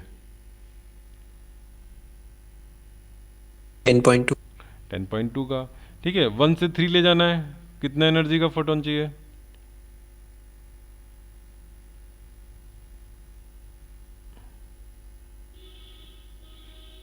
वन से 3 पे लेके जाना है।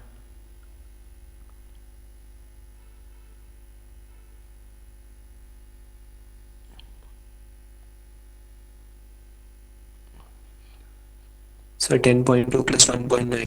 यस, 10.2 प्लस 1.9, 12.1 ईवी हो जाएगा। ठीक है, अगर मैं कहूँ कि 3 से 2 पे लाना है, कितनी एनर्जी का एमिशन होगा? ऊपर से नीचे आओगे तो एमिशन होगा। अच्छा, ये तुम्हें दिख रहा है कि इनकी वैल्यू जो है, हायर एनर्जी ऊपर है कि नीचे है हायर एनर्जी? कौन सी एनर्जी हायर है? ये एनर्जी हमने लिखी थी, किसकी हाई एनर्जी है? E1 हायर है कि E5 हायर है? E1 और E5 में कौन हायर एनर्जी है?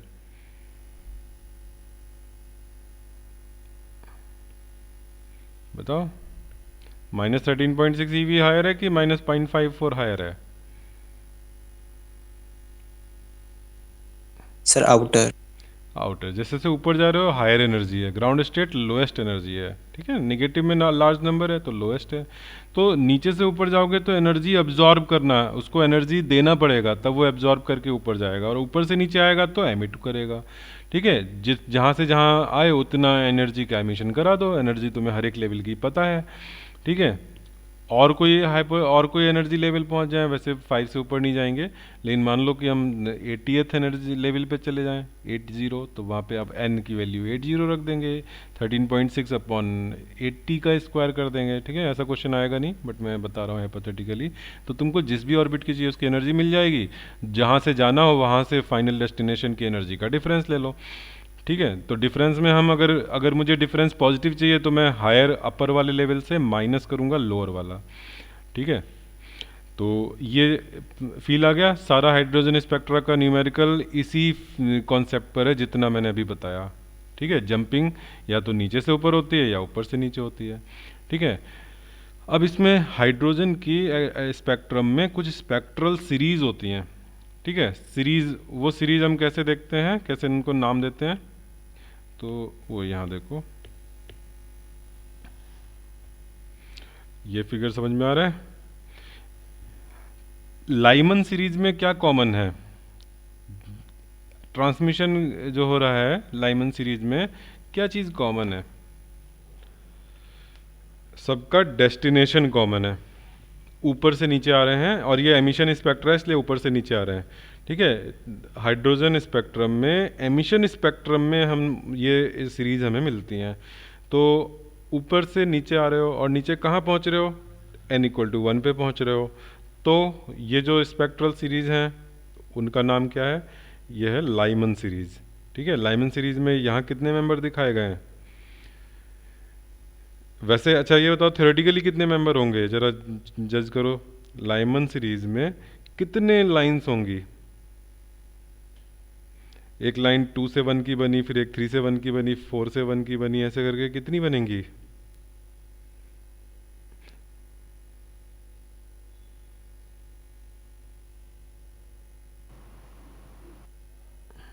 समझ में नहीं आया? सर मतलब टोटल लाइंस लाइमन सीरीज में? हाँ, लाइमन सीरीज में टोटल कितनी लाइंस बनेंगी? सर ऐसे तो इन्फिनिटी हो सकता है। बस यही आंसर है।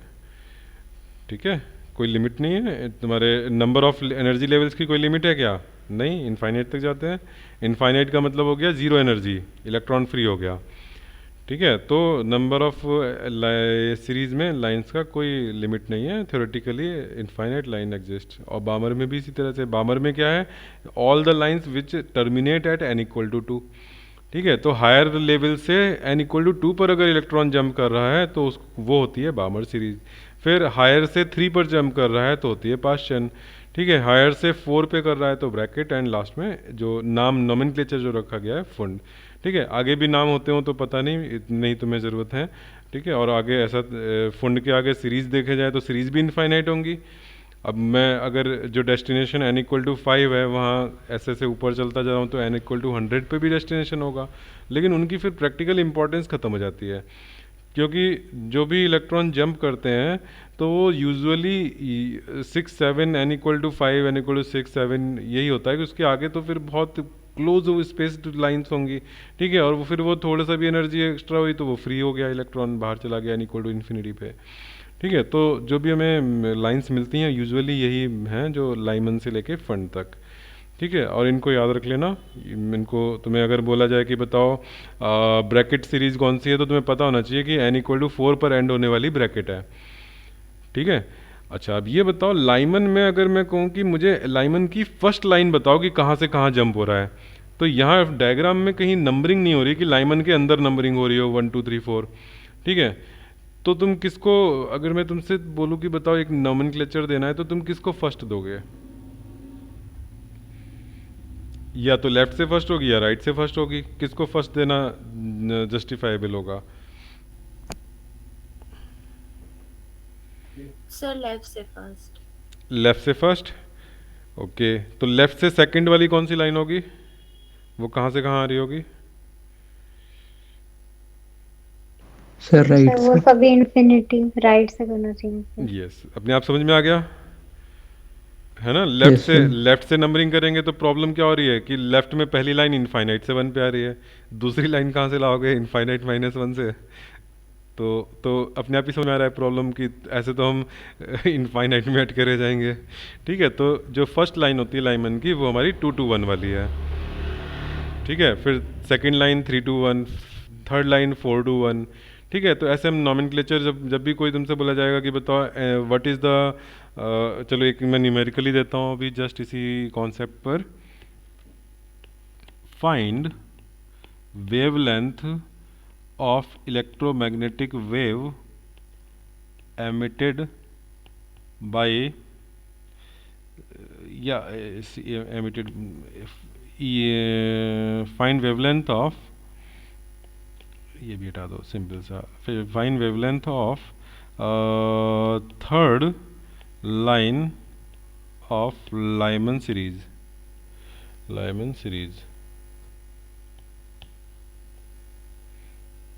बताओ third line of Lyman series, पहले तो ये आइडेंटिफाई करो कि वो कहाँ से कहाँ आ रही होगी। फर्स्ट कहाँ से आ रही होगी? 2 से। 2 से कहाँ? 2 से 1, 1। सेकंड? 1, सेकंड? थर्ड से 1, और थर्ड? फोर्थ से 1। 4 से 1, तो 4 से 1 लाना है। ठीक है, तो इसमें मैंने तुमसे वेवलेंथ पूछी है, वेवलेंथ पे कैसे पहुंचेंगे, पहले क्या निकालेंगे?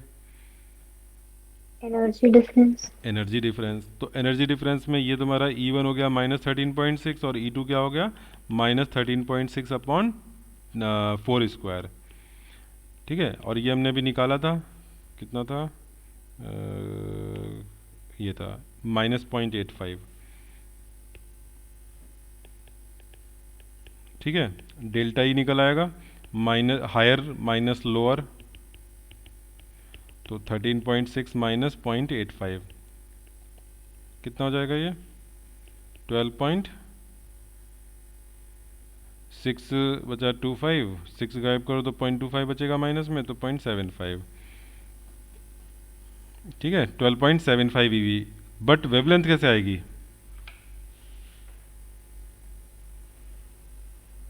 hc बाय लैम्डा से इक्वेट कर दें। तुम इक्वेट वर्ड इतना ज़्यादा मत यूज़ किया करो ठीक है, डेल्टा ई, चलो वैसे यहाँ पे गलत भी नहीं है, हाँ, एच सी वाई लैम्डा। ठीक है, तो अब ये बताओ कि तुम यहाँ एच की वैल्यू डालोगे, सी की डालोगे, क्या क्या वैल्यू होती हैं याद है, और फिर लेंदी कैलकुलेशन करोगे। क्या कोई तुम्हें शॉर्टकट नहीं बताया हुआ है मैंने? सर 12400। Yes, 12400 upon lambda. ठीक है, सॉरी डेल्टा ई है तो हाँ लैम्डा, और कौन से यूनिट में, लैम्डा किस यूनिट में आएगा? एंगस्ट्रॉम। एंगस्ट्रॉम, और ये ईवी में है। अब तुम्हें क्या चाहिए? लैम्डा चाहिए, तो मैं लैम्डा इधर ले जाता हूँ। ठीक है, लैम्डा इधर ले गए तो क्या हो गया, 12400 अपॉन ई। ठीक है, अच्छा मेरा, यू आर न्यू स्टूडेंट, तो तुमको मैं थोड़ा बता दूं, e is equals to H C by lambda है ना। यहाँ पर बस हमने कॉन्स्टेंट्स वगैरह पुट करके ये फॉर्मूला निकाल के रखा हुआ है, ये हमारे लिए बहुत यूज़फुल फॉर्मूला है। ठीक है, और ये किसका फॉर्मूला है, कौन बताएगा जरा? पल्लव तुम बताओ कि ये equal to H C by lambda ये किसकी एनर्जी है, किसकी वेवलेंथ है? पल्लव,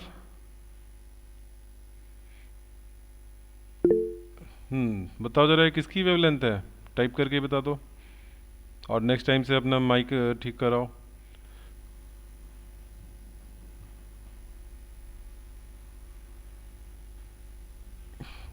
जल्दी से बताओ पल्लव, किसकी एनर्जी है ये ई जो इस फॉर्मूले में है? श्रेया तुम बताओगे?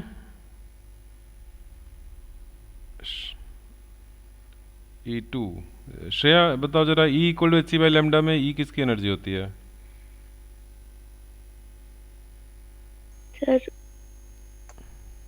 इसमें हाँ, sir energy of each photon होती है। यस, इसको हम ईएम वेव की भी कह सकते हैं, बट प्रिसाइजली फोटोन की है।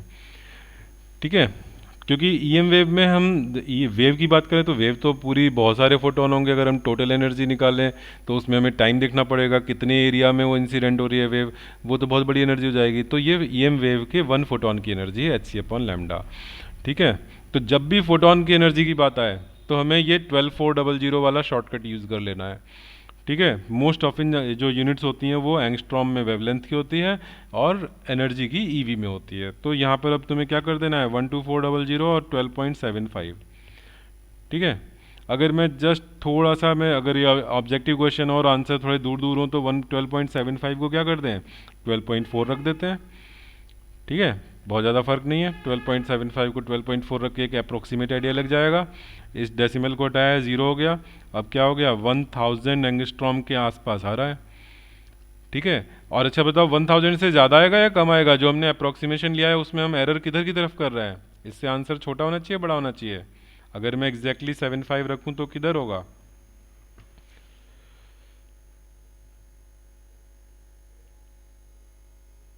थाउजेंड से छोटा होगा आंसर या बड़ा होगा?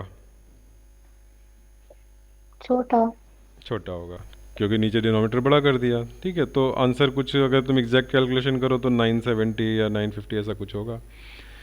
ठीक है, तो अब तुमको मैं कोई भी सीरीज़ का कोई भी एलिमेंट बोल दूं, ठीक है, कि फोर्थ ऑफ द बामर सीरीज बोल दिया, सेकंड ऑफ द फंड पूछ दिया, तो ऐसे करके बता सकते हो कि उसकी वेवलेंथ कितनी होगी? बोलो जल्दी से। Yes sir. Okay, yes sir. Okay, चलो अच्छा, अब हम जरा जनरल बात करते हैं कि कोई n1 से n2 पे जंप कर रहा है तो वो कितनी एनर्जी का फोटोन एमिट करेगा, और फिर एनर्जी के साथ साथ उसके वेवलेंथ, उसके वेव नंबर। ठीक है, अच्छा वेव नंबर पता है क्या होता है? वेव नंबर क्या होता है? वेवलेंथ का इनवर्स। यस, वेव नंबर के सिंबल क्या होता है, न्यू बार, और ये होता है 1 अपॉन लैम्डा। ठीक है, तो मैं अब एक्सप्रेशन डिराइव करा रहा हूँ, derive expression for number 1 energy released, number 2 wavelength, number 3 wave number. ठीक है, ऑफ EM वेव, फोटोन कर देते हैं, photon of EM wave, in fact चलो फोटोन एमिटेड कर दो, फॉर ये क्या था, यहाँ पे क्या था, 1 photon emitted if electron in hydrogen like atom jumps from n1 to n2, initial orbit n1 है, फाइनल n2 है। ठीक है, तो इसमें बताना है कि कितना एनर्जी रिलीज होगी, कितना लैम्डा, कितना वेव नंबर। ठीक है, तो सबसे पहले हम क्या लिखें, En1 लिख देते हैं। इनिशियल ऑर्बिट में En1 क्या होगा, किसी को याद है एक्सप्रेशन? हाइड्रोजन लाइक बोला है तो मुझे Z रखना पड़ेगा, हाइड्रोजन होता तो Z इक्वल टू 1 कर देते। ठीक है, तो Z रखना पड़ेगा, मोस्ट जनरल फॉर्मूला डिराइव कर रहे हैं। तो किसी को याद है टोटल एनर्जी, पूरा फॉर्मूला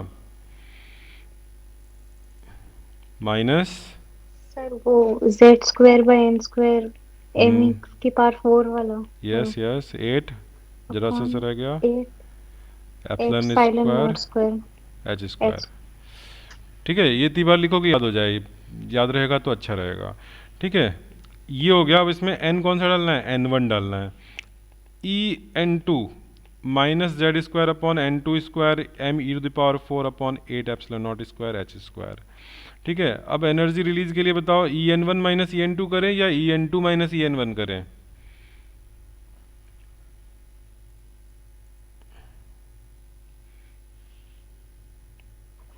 n2 माइनस n1। मैंने तुम्हें यहाँ दिया है कि एनर्जी रिलीज हो रही है जब वो n1 से n2 जा रहा है, तो कौन सी एनर्जी हायर रहेगी, n1 वाली या n2 वाली? n1 n1 वाली। तो En1 हायर है, En2 वाली लोअर है। ठीक, En1 माइनस En2। ठीक, अब इसमें जितनी कांस्टेंट चीज़ें उनको तो ब्रैकेट से बाहर ले लो, तो Z², ठीक है, माइनस Z² करें या चलो माइनस n1 वो बाद में कर देंगे, me⁴/8 epsilon not square H square. ठीक है, और अब यहाँ पे क्या हुआ, 1/n1² और माइनस एंड माइनस 1/n2²। समझ में आ रहा है क्या ऐसा लिखना ठीक है? मैंने क्या किया, -n1² एज इट इज़ वहाँ पे कॉपी पेस्ट किया है, ज़्यादा कुछ सॉल्व नहीं किया है। ठीक है, उसके बाद फिर ये वाला माइनस मैंने उठा के यहाँ रख दिया है, और फिर ये -n2² उठा करके यहाँ रख दिया है। ठीक है, मैंने अभी कुछ भी सॉल्व नहीं किया है, बस कॉमन लिया है। ठीक है, अब इसमें n1 n2 तुम कैसे रखना चाहोगे, बताओ। अब n1 n2 कैसे करना चाहोगे? सर जैसे ई में पहले n1 है उस टाइप से। अच्छा, अब ये जो ब्रैकेट में टर्म है, इसके लिए हम एक नया टर्म डिफाइन कर रहे हैं, रिडबर्ग कांस्टेंट। ठीक है, ये क्या था, ई डेल्टा ई था, me⁴/8 epsilon naught H square. इसके लिए मैं एक रिडबर्ग कांस्टेंट ला रहा हूँ, लेकिन मैं इसको, इस पूरे टर्म को R नहीं लिख रहा हूँ, मैं इस पूरे टर्म को RHC लिख रहा हूँ, यानी कि R is not exactly this bracket term. ठीक है, मैंने इसको RHC लिखा। ठीक है, वो समझ में आएगा कि मैंने इस पूरे को R क्यों नहीं एज्यूम किया है। ठीक है, वो अभी आगे चल के समझ में आएगा। तो RHC मैंने इसको लिखा, वेयर लेट, हमने क्या किया, लेट RHC यहाँ से is equals to me⁴/8 epsilon not square H square. ठीक है, ये हमने लेट किया यहाँ पर। अच्छा, अब आगे ये RHC हो गया। अब आगे यहाँ पर क्या आएगा ब्रैकेट में, 1/n2² माइनस 1/n1²। ठीक है, ये हो गया डेल्टा ई। ठीक है, प्लस माइनस देख रहे होगे, ऐसा हो गया, डेल्टा ई आ गया, पहला ऑप्शन का आंसर आ गया। सेकंड के लिए क्या करोगे, वेवलेंथ कैसे मिलेगा, डेल्टा ई को किसके इक्वल रख दें, HC/λ। ठीक है, HC/λ रख दें, is equal to Z² RHC 1/n2² minus 1/n1²। यहाँ से लैम्डा चाहिए तो क्या हो गया, HC कैंसिल हो गया। तो अब समझ में आया तुम्हें कि मैंने RHC क्यों रखा था, जिससे कि लैम्डा का एक्सप्रेशन इजी आ जाए। ठीक है, तो ये एच सी कैंसिल होना है। मैं यहाँ पर यहाँ 1/λ is equals to Z square into R, Rydberg constant. ठीक है, ये Rydberg constant into 1/n2 square. ठीक है, तो मैंने यहाँ पर एक्चुअली यहाँ मैं डेल्टा ई इक्वल टू रख देता हूँ इसके आगे, यहाँ से यहाँ जाने में put delta E is equals to H C by lambda. ठीक है, इस उससे ये मिल गया। अच्छा ये बताओ कि हमने जो आर एच सी ए लिखा है, यहाँ से हम आर की वैल्यू भी तो निकाल सकते हैं।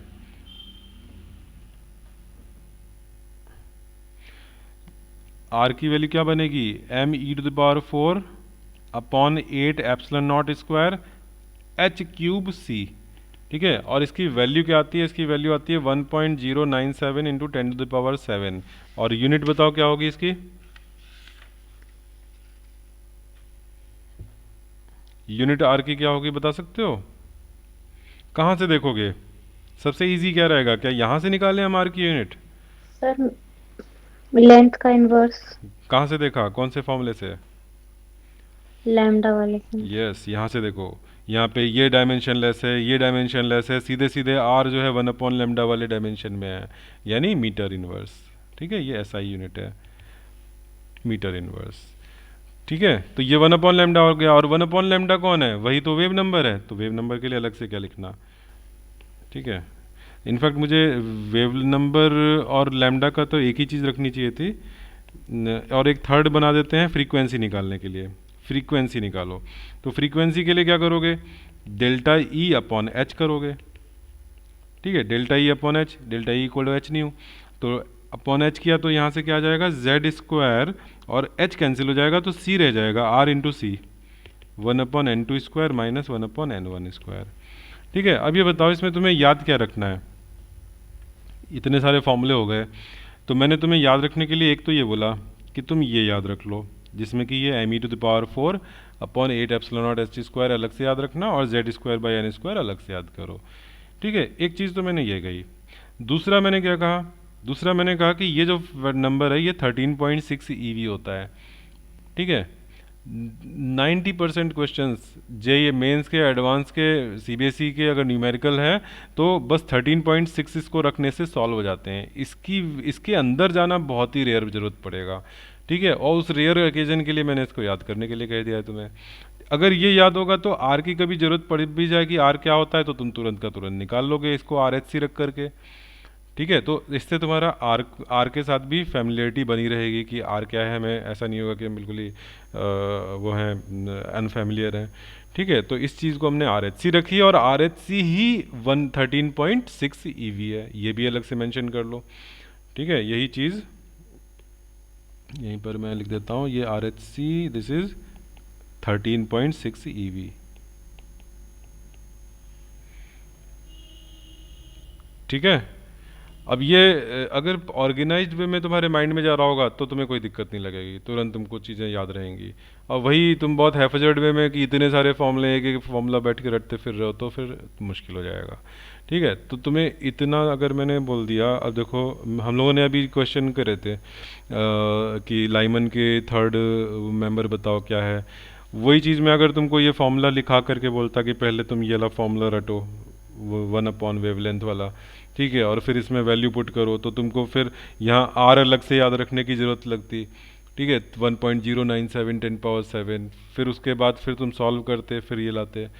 ठीक है, जबकि इसकी ज़रूरत ही नहीं है हमें, बिना आर की वैल्यू के तुम 13.6 यूज़ करके सारा सॉल्व कर सकते हो। ठीक है, वेवलेंथ निकालने के लिए तुम आर के बजाय हमने क्या किया, हमने एनर्जी ईवी में निकाली और फिर 12400 शॉर्टकट का यूज़ कर लिया, उससे लैम्डा आना ज़्यादा ईजी है। ठीक है, तो ये सब तुम्हें बस थ्योरी के हिसाब से क्लियर रखना है कि ये है क्या चीज़। ठीक है, फॉर्मूले क्या हैं, कहाँ से आए, सब पता रहना है, बट न्यूमेरिकल यूज़ करने में हम इनका बहुत रेयरली यूज़ करेंगे। ठीक है, फिर ऑलमोस्ट फिनिश हो गया हमारा ये हाइड्रोजन स्पेक्ट्रा। इसके बाद आता है लिमिटेशन ऑफ बोर्स थ्योरी, ये सब मैंने नोट्स में डाल रखा है। ठीक है, बोर्स थ्योरी के आगे जो नेक्स्ट वो है स्टेप, तो उसमें कुछ और भी कुछ लोगों ने थ्योरी दी थी, लेकिन फाइनली जो अब एक्सेप्टेबल है वो है क्वांटम मैकेनिकल मॉडल, जिसमें कि ये सारी चीज़ें बहुत ही बेसिक रह जाती हैं, इनमें कई चीज़ें इनफैक्ट गलत भी हैं।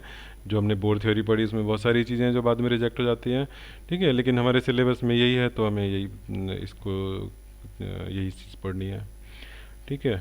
बोर थ्योरी के लिमिटेशंस तुम लोग नोट से पढ़ लेना, वहाँ पे कुछ होगा कि जीमैन इफेक्ट एक्सप्लेन नहीं हो पाता इससे, ठीक है। स्पेक्ट्रल लाइन में फाइन स्पेक्ट्रल लाइंस नहीं हो पाती। फाइन स्पेक्ट्रल लाइन का मतलब है कि हमने ये जो अभी लाइमन बामर पास्टन की जो लाइंस पढ़ी, उस लाइन में भी फर्दर स्प्लिटिंग अगर हम बहुत ज़्यादा क्लोजली मैग्नीफायर से वहाँ पे देखें तो उन लाइंस में भी बहुत क्लोज लाइन से मिलकर के एक एक लाइन बनी होती है, तो वो फाइन स्प्लिटिंग हमारा ये एक्सप्लेन नहीं करता है। और एक बहुत बड़ी तो लिमिटेशन तुम्हें अभी पता लगी होगी कि हाइड्रोजन लाइक एटम के लिए ट्रू है, इसके अलावा किसी एटम के लिए ट्रू नहीं है, ठीक है। अच्छा, आयनाइजेशन पोटेंशियल ऑफ हाइड्रोजन कितना होगा? केमिस्ट्री में तुमने पढ़ा है आयनाइजेशन पोटेंशियल क्या होता है? सर वो जो इंफिनिटी तक की एनर्जी होगी, जो वो एनर्जी जिससे कि इलेक्ट्रॉन अपनी ग्राउंड स्टेट से इन्फिनिटी तक यानी कि फ्री हो जाए। तो यहाँ हाइड्रोजन के लिए बताओ, हाइड्रोजन के लिए कितना चाहिए? 13.6। यस, 13.6 eV, ठीक है। तो 13.6 नंबर बस याद रख लो, उसके अलावा अंडरस्टैंडिंग होनी चाहिए, लेकिन रटने की और चीज़ों की इतनी ज़रूरत नहीं पड़ेगी, ठीक है। m⁴ 8 epsilon not square h square, ये मुझे भी नहीं याद है, अभी भी पढ़ाते पढ़ाते मुझे याद हो गया, कल भूल जाऊंगा, लेकिन ये है कि ये न्यूमेरिकल में बहुत रेयरली कभी कभी हेल्प कर देता है, इसलिए मैं कह रहा हूँ कि याद हो जाए तो अच्छी बात है। अदरवाइज बाकी इवन RH वाला भी रिलेशन कुछ रटने की ज़रूरत नहीं है, ठीक है। लेकिन ये चीज़ RH है, ये याद रहे तो अच्छा है, ठीक है, कि हमने इस टर्म को RH लिखा है। एनर्जी में Z² और n² को छोड़ के बाकी जितना है वो सारा RH लिखा है, उसी को ही 13.6 लिखा है, ठीक है। और शांतनु, आज तुम जरा जे एडवांस के क्वेश्चन उठाना एटॉमिक स्पेक्ट्रा के और लगाना, ठीक है, और देखना कि कौन सी चीज़ तुमसे नहीं हो पा रही है, सारा हो जाएगा, ठीक है। Okay sir. हाँ, बाकी लोगों के लिए भी, शांतनु के लिए स्पेशली नहीं। और अभी मुझे शांतनु ने बताया कि नोटिफिकेशन आ गया है जेई का, फरवरी में डेट्स हैं, 21 से है, कब से है? तो थोड़ा सा 22 से है। 22 से है, चलो। सर इस बार 4 टाइम्स है। हाँ, तो बहुत अच्छी बात है, 4 बार लिखोगे कोई डर नहीं रहेगा पहली बार लिखने का, है कि नहीं? हाँ तो सर। और तो सर इस बार ऐसा भी हो रहा है कि ऑप्शन मतलब क्वेश्चन में चॉइस होगी, 90 देंगे, उसमें से 75 अटेम्प्ट करना है। ये कहाँ पे पढ़ा? ये तो मैंने नहीं पढ़ा अभी तक। सर इंफॉर्मेशन बुलेटिन मैंने पूरी पढ़ ली थी। ये यूट्यूब। अच्छा, ये नहीं तो ये न्यूज़ में है कहाँ है? मुझे तो जेई मेंस की साइट पे जाके नोटिफिकेशन तक नहीं मिला कि डेट कब है उसमें तो। सर हाँ, नहीं सर, इंफॉर्मेशन बुलेटिन आ गई है। तो वो है कहाँ पर? ऑफिशियल बुलेटिन मुझे नेट पे सर्च करी मिली नहीं मुझे, न्यूज़ आइटम्स आ रहे हैं मैं भेज न्यूज़पेपर दूंगी के। आपको। हाँ, वो भेज देना, ठीक है। और सबसे ज़्यादा तो क्यूरियोसिटी मुझे सिलेबस की है, सिलेबस क्या किया है इन्होंने, तो वो तो जब साइट पे आएगा तभी पता लगेगा। सर वो डिलीट नहीं करा हो, क्या मतलब उस बुलेटिन में लिखा था कि उन्होंने डिलीट नहीं करा, इसी वजह से चॉइस डाली है। क्या डिलीट नहीं किया है? मतलब अच्छा, रिड्यूस नहीं सिलेबस, किया उन्होंने अच्छा अच्छा, सिलेबस। नहीं किया, ओके ओके ओके, ठीक है, चलो, अच्छी बात है, चॉइस है तो। हम्म, चलो ठीक है, क्लास ओवर करें। तो आज थोड़ी थ्योरी थ्योरी ज़्यादा हो गई है, तुम लोग अब न्यूमेरिकल लगा लेना, ठीक है, और थोड़ा सा जल्दी सिलेबस ख़त्म हो जाए तो अच्छा रहेगा। नेक्स्ट क्लास में थोड़ा कहोगे तो करा देंगे न्यूमेरिकल, क्योंकि बिल्कुल नहीं करा है ऐसा भी ठीक नहीं है, थोड़े से न्यूमेरिकल ले लेंगे, प्रीवियस ईयर का मैं ले लूँगा बोर्ड का, ठीक है, तो थोड़ा सा आधा घंटा लगा लेंगे इसको और फिनिश करने में। बट सब लोग रिवाइज ज़रूर करके आएँ, नहीं तो रिवीजन में 15-20 मिनट चला जाता है। और ओके हाँ सर। हाँ, मायरा, तुमको समझ में आया? कितना समझ में आया आज की क्लास में? सर थोड़ा बहुत आ गया। अच्छा, क्या क्या नहीं आया? सर वो स्टार्टिंग वाला ही नहीं आया। अच्छा अच्छा, जहाँ मैं डिराइव कर रहा था पूरा वो, चलो कोई बात नहीं है, कहाँ से थोड़ा सा बताओ मुझे ज़रा, मैं प्रीवियस पेज पे आता हूँ। ये डेरिवेशन थोड़ा मुश्किल लगा होगा, यहाँ पे मैंने सॉल्व किया था। हाँ जी सर। हाँ, ये तुम खुद से करके देखना है, और तुम्हें करना क्या है, स्टार्टिंग पॉइंट कहाँ से लेना है? स्टार्टिंग पॉइंट तुमको, और थोड़ा पहले, और आज के लेक्चर की रिकॉर्डिंग में अपलोड कर दूंगा कल मॉर्निंग तक में, ठीक है। हाँ, ये जो इक्वेशंस थी ना, हम्म दीज टू इक्वेशंस, बस इन्हीं दो से सब कुछ आया है। इन दो को सॉल्व करना, जैसे क्लास 10th में नहीं सॉल्व करते थे, टू इक्वेशंस टू अननोन, तो वैसे इनको सॉल्व करना, और उसमें अननोन क्या है, वी एंड आर, इनके लिए सॉल्व करना, अपने हिसाब से सोचना कि कैसे करना है, सब्स्टिट्यूशन से, एलिमिनेशन से, जैसे ठीक लगे। ठीक है, तो ये इस तरह से वी और आर जब तुम्हारे सॉल्व होके आ जाएंगे, तो फिर उसके बाद काइनेटिक एनर्जी निकालना है तो वी का यूज़ कर लिया, half M V square. Potential energy निकालना है तो वो जो हमने इलेक्ट्रोस्टैटिक फर्स्ट चैप्टर में पढ़ा था, यू इज इक्वल्स टू क्या था, के, यानी 1/4πε0 Q1 Q2 अपॉन आर। याद है ये वाला फॉर्मूला, कूलम्स लॉ के बाद पोटेंशियल एनर्जी में आता है ये। हाँ जी सर। तो बस इस फॉर्मूले में आर की वैल्यू डाल दी तो पोटेंशियल एनर्जी आ गया। ठीक है, ठीक है सर। बस। और कुछ तो नहीं सर। हाँ, तो वो तो उसको तुम वो मैथमेटिक्स को डरो नहीं उसको देख करके। ठीक है, वो खुद से करोगे तो समझ में आएगा। और फिर फाइनली फिर वो जो टोटल एनर्जी आई थी, उसी पर सारी टोटल एनर्जी की इम्पोर्टेंस है न्यूमेरिकल्स के लिए। ठीक है, ये मैंने डिराइव करवा दिया, उसके बाद इसी को यूज़ करो। ठीक है, ओके सर। और तुमने गूगल क्लासरूम ज्वाइन कर लिया? सर वो अभी नहीं किया। अच्छा, तो मैंने कोड भेजे हैं, उससे ज्वाइन कर लो, मैथ और फिजिक्स एंड केमिस्ट्री का। और वहाँ पे मैंने इसके प्रीवियस ईयर के कुछ वो डाले हुए हैं, स्कैंड कॉपी। तो प्रीवियस ईयर के क्वेश्चंस देख लो, या तुम्हारे पास एग्ज़ाम आइडिया टुगेदर विद हो तो उससे देख लो। ठीक है सर। बस चलो, ठीक है। मानसी, तुम्हें कुछ पूछना है? Thank you sir. बताओ मानसी। जैसे मतलब शेड्यूल आ गया ना, तो मतलब मुझे जानना था कि रिवीजन कैसे स्टार्ट करें, मतलब अभी इतना ये बताओ, तो अभी तुम कितना टाइम रोज़ वेस्ट करते हो? सर अभी तो प्री बोर्ड्स चल रहे हैं, कल लास्ट है तो हाँ, अभी अच्छा, कल लास्ट है, उसके बाद कितने घंटे रोज़ वेस्ट करोगे? सर बेस हम्म, जितने घंटे तुम वेस्ट करोगे उतना टाइम तुम वो उसको यूज़ कर लेना रिवीजन में। ठीक है, अगर 11th का रिवीजन करना है, और अगर तुम बिल्कुल भी वेस्ट नहीं करते हो तो तुम्हारे पास टाइम ही नहीं है कुछ और कुछ करने का। अभी मेरे हिसाब से अभी तुम्हें फर्स्ट प्रायोरिटी 12th के सिलेबस को परफेक्शन से करने का देना है। ठीक है, अगर मान लो हम at the cost of 12th, जो 12th का मैं पढ़ा रहा हूँ उसकी कॉस्ट पे कर रहे हो, तो फिर ठीक नहीं है। ठीक है, फिर 11th का रिवीजन उसको फिर लास्ट मोमेंट के लिए छोड़ना है। लास्ट मोमेंट तुम्हारा जैसे अगर वैसे तो फरवरी के बाद और भी बहुत सारे अटैम्प्ट मिलेंगे, तो ऐसा नहीं कि फरवरी अटैम्प्ट में ही तुम्हारा सारा तैयार होना चाहिए। ठीक है, तो हमारा एम ये होगा कि तुम्हारी जो भी प्रिपरेशन हो रही है वो हैफेजर्ड वे में ना हो। अगर तुम जो चल रहा है उसको छोड़ करके 11th को करोगे तो वो हैफेजर्ड वे है। और एक बार 12th के जो अभी चैप्टर चल रहे हैं, हालांकि अब ख़त्म होने में ज़्यादा टाइम नहीं है, आधे 15 दिन में हो जाएगा पूरा फिनिश। तो उसमें फिर जब तुम्हारा 12th का परफेक्शन से फिनिश हो गया तो तुम आराम से 11th के लिए चाहे 3-4 घंटे निकाल लो, कोई दिक्कत नहीं है। ठीक है, लेकिन 12th का भी रिवीजन रखना है। तो फर्स्ट प्रायोरिटी है कि 12th का जो चल रहा है उसमें कोई भी कमी नहीं आनी चाहिए, उसको परफेक्शन से करना है। और जे मेंस लेवल के क्वेश्चन साथ में फिनिश करते हुए चलो, और जे एडवांस के सिंगल आंसर करेक्ट अगर हो पाए तो वो भी करते हुए चलो। इतना तुम 12th में करने के बाद टाइम बच रहा है तो फिर 11th का करो साथ में। ठीक है, अदरवाइज़ क्या स्ट्रेटजी होगी फर्स्ट एग्ज़ाम के लिए? अगर मान लो तुम 11th का नहीं निकल पा रहा है टाइम, ठीक है, मान लो कि तुम्हारे प्रैक्टिकल वगैरह आ जाएंगे, जो भी मतलब मान लो कि फरवरी के तब तक तुम्हें 11th का रिवीजन करने का टाइम नहीं मिला, तो मैं कहूँगा कि तुम 10 डेज़ का उस समय फरवरी में एग्ज़ाम से पहले टाइम लेना, और उसमें केवल फॉर्मूले रिवाइज़ कर लो। उसमें हमारा एम ये होगा कि अगर मान लो आउट ऑफ कितने का होता है, 300 का पेपर होता है, 300 में से मोस्ट प्रोबेबली आधा करो तो 150 बनता है, तो 180 तक 12th मार्क के सिलेबस पे बेस्ड आता है, 50% से थोड़ा ज़्यादा। ठीक है, 180 तक, तो 180 के बाद कितना बचा, 120। अब 120 में 11th का आया, अगर 120 में तुम 50 मार्क्स भी ले आओ 11th के सिलेबस से, तो वो हमारे फर्स्ट अटैम्प्ट के लिए हम उतने में सेटिस्फाई रहेंगे। लेकिन जो 180 मार्क्स 12th के हैं उसमें तुम बिल्कुल नहीं लूज़ करो, उसमें बस 20 मार्क्स मान लो कि बहुत ही टफ क्वेश्चन है जिसपे कि टाइम लगाना, टाइम किल करना है एग्ज़ाम में। जैसे कोई चीज़ होती है बहुत ज़्यादा टाइम ले रही है तो उसको छोड़ देना चाहिए, तो ऐसे 20 मार्क्स का लेकर के चलो कि 12th का 180 में से वो 20 मार्क्स तुमको ऐसे छोड़ने हैं जो कि क्वेश्चन लेंदी थे इसलिए।